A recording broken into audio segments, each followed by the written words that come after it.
Our next and also last lecture before the break returns us to the human dimension of testimony and memory. So please welcome Professor Dr. Igor Grdina, researcher at ZRC SAZU and Alma Mater, who will speak about the witness who spoke Slovenian. Professor Grdina, izvolite.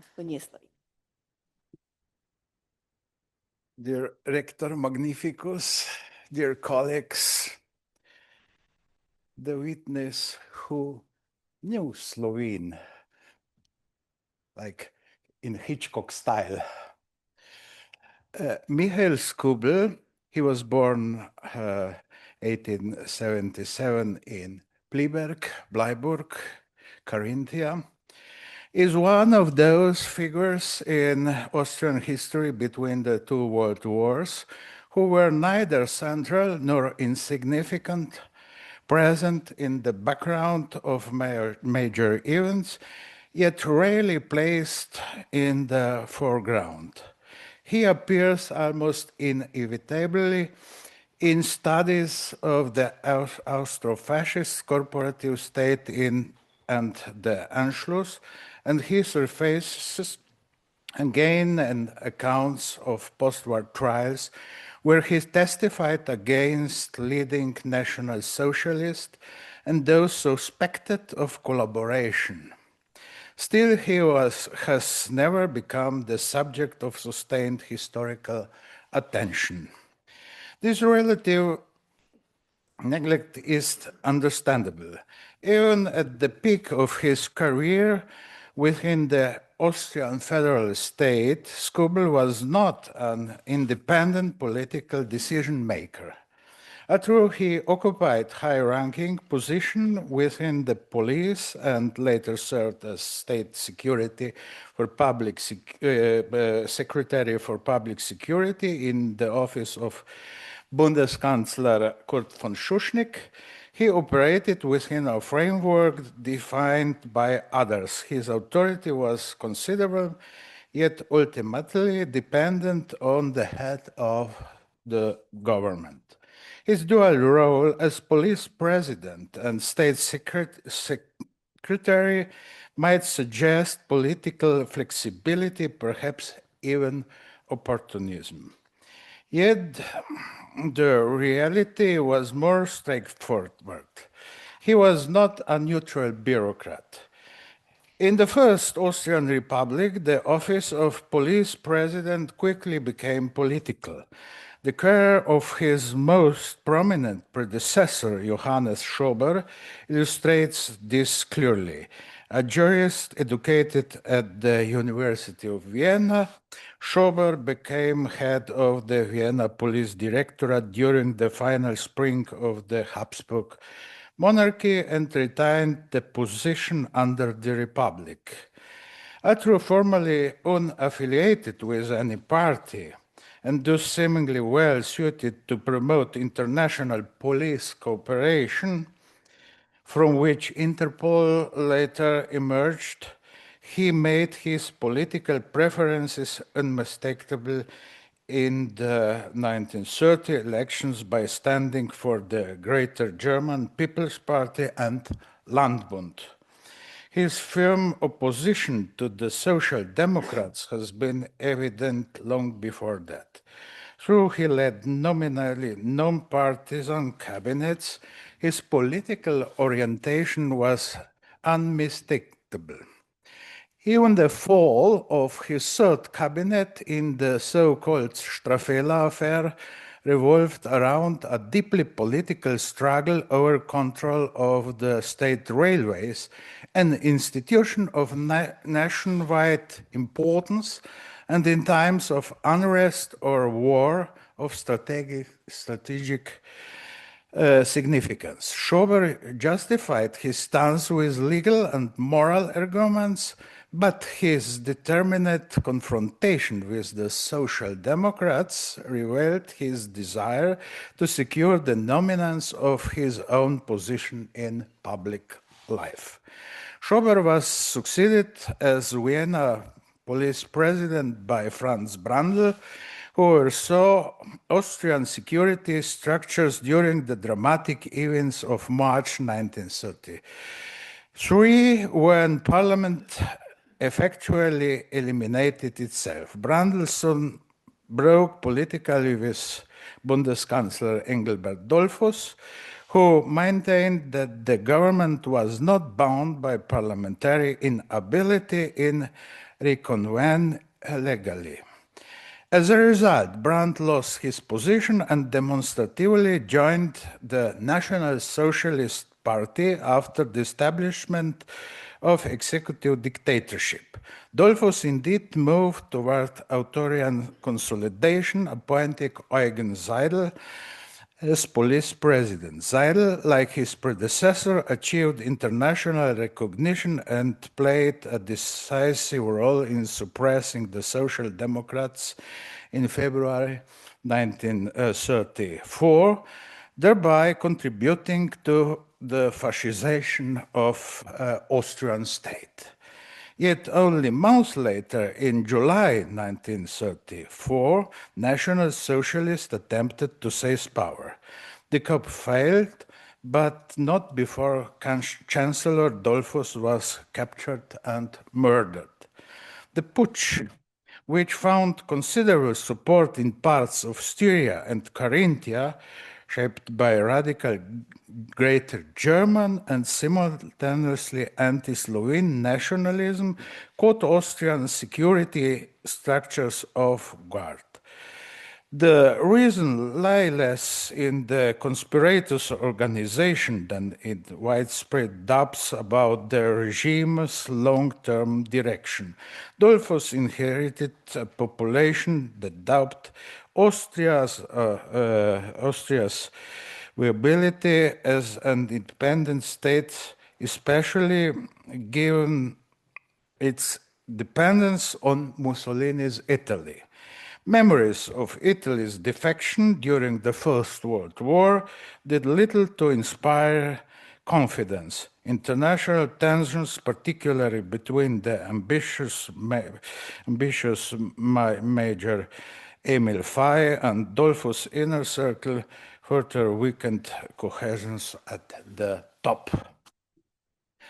It was therefore hardly surprising that Seidel was replaced in 1934 by his deputy, Michael Skubl, whose career and convictions reflected conservative loyalties. The change was mirrored in the leadership of the International Police Organization, which until the Anschluss remained headed by Austrian police chief. Under Chancellor Schuschnigg, the regime initially continued along the path set by Dollfuss, and Skubl played a significant role in maintaining the state's security framework. Yet after consolidating his position, Schuschnigg attempted to improve relations with Germany.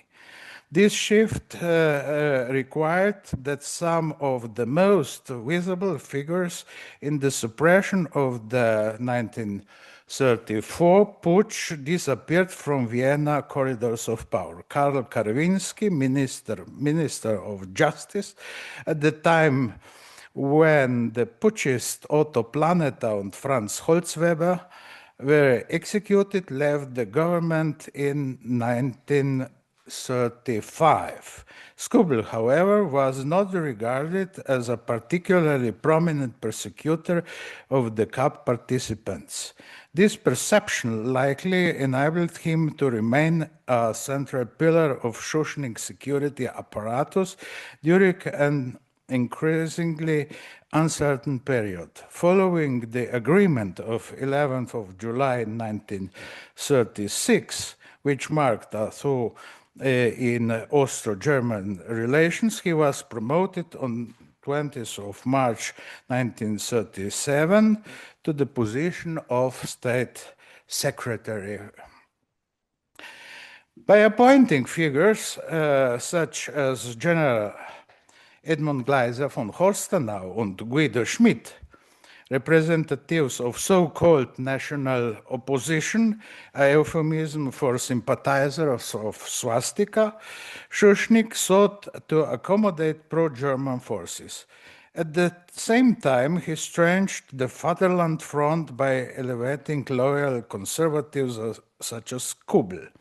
The political balance was delicate. Skubl was fully aware of the weight of his office. When he testified at the main Nuremberg trial in June 1946 concerning Arthur Seyss-Inquart, he emphasized that Dollfuss has appointed him Inspector General of Austrian Police the day before his death.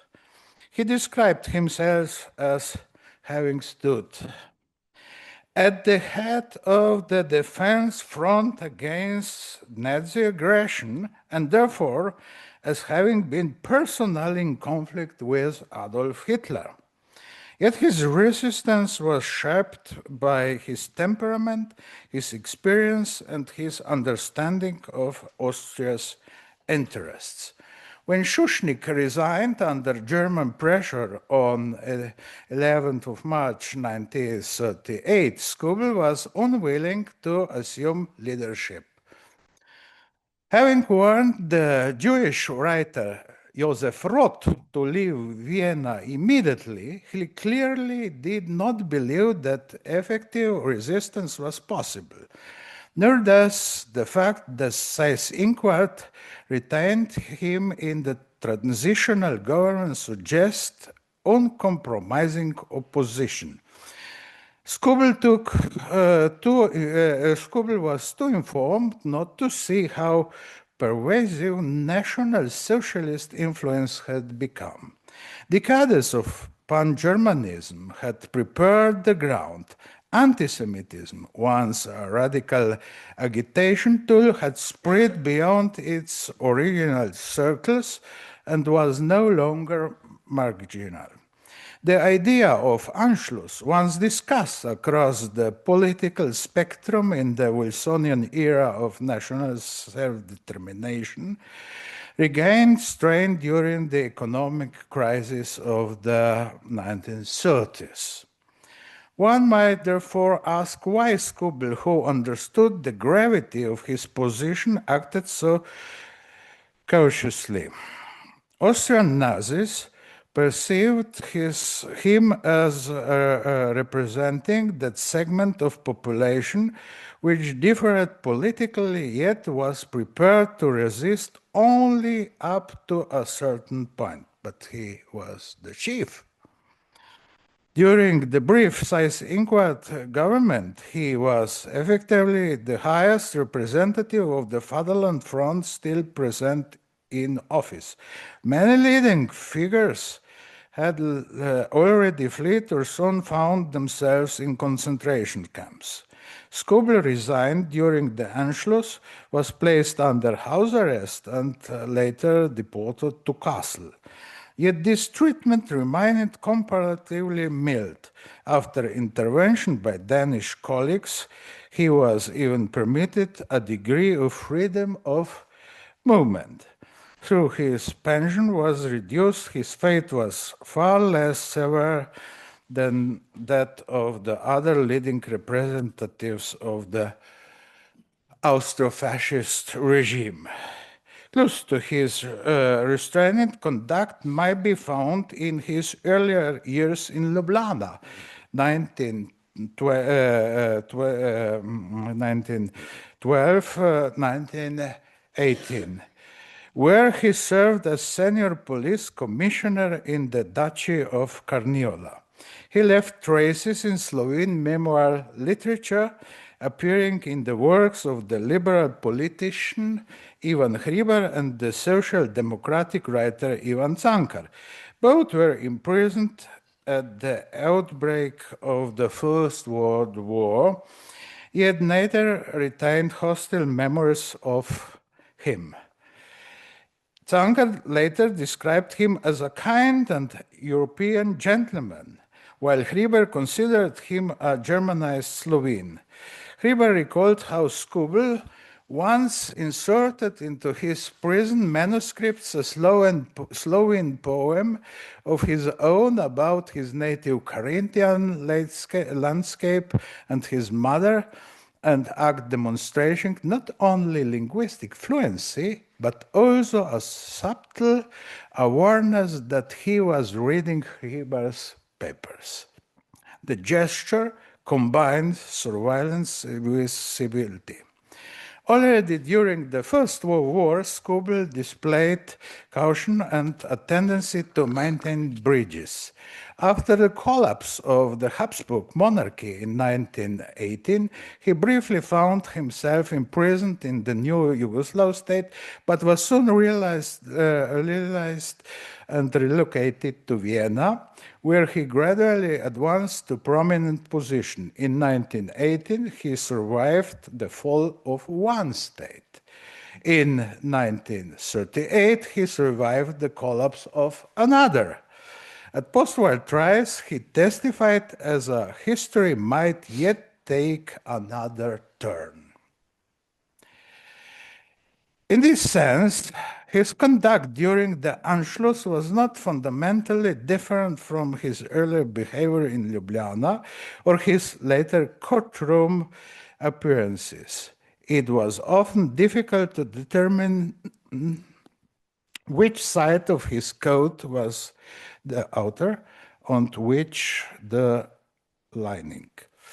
Yet both sides were tailored in such a way that the cultivated police official managed time and again to endure political catastrophe. Thank you very much.